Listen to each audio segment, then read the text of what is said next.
हरियाणा में एक बार फिर बीजेपी की सरकार बन गई है। भारतीय जनता पार्टी ने हैट्रिक लगाई है, जिसके बाद वो जश्न में डूबी हुई है। तो वहीं दूसरी ओर कांग्रेस है जो जीत कर भी हार गई। ऐसा इसलिए क्योंकि कांग्रेस को लग रहा था कि इस बार माहौल उसके पक्ष में है और उसकी भारी मतों से जीत होने वाली है। तमाम एग्जिट पोल भी इस बात की गवाही देने लगे कि यह हरियाणा में इस बार कांग्रेस की सरकार। लेकिन अब नतीजे आए तो सबको हैरान कर गए।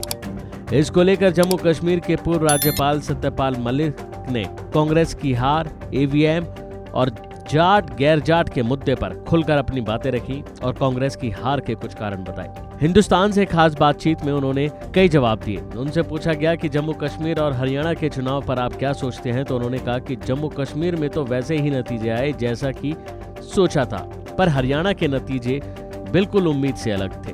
तो वहीं जब कांग्रेस के ईवीएम पर आरोपों को लेकर उनसे सवाल किया गया तो उन्होंने कहा कि कांग्रेस पार्टी एक बार फिर ईवीएम से छेड़छाड़ की आशंका जाहिर कर रही है, नतीजों को स्वीकार नहीं कर पा रही। मैं तो कांग्रेस की अपनी खामियां ही मानूंगा।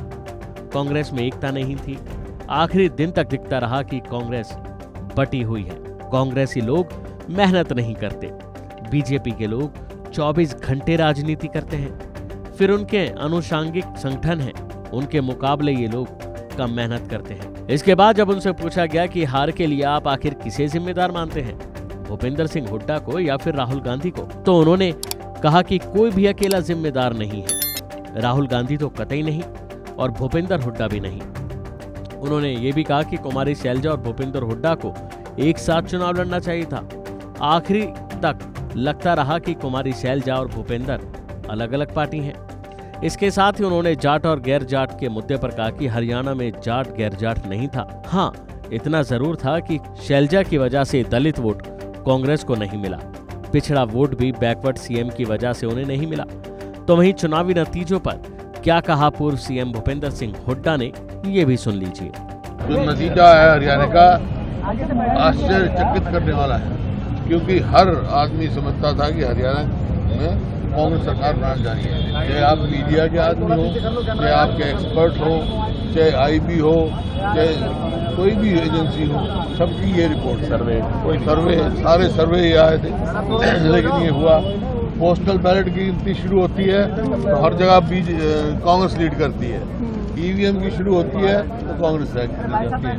डाउट है, बहुत सारी जैसे कंप्लेंट है 30 के करीब है।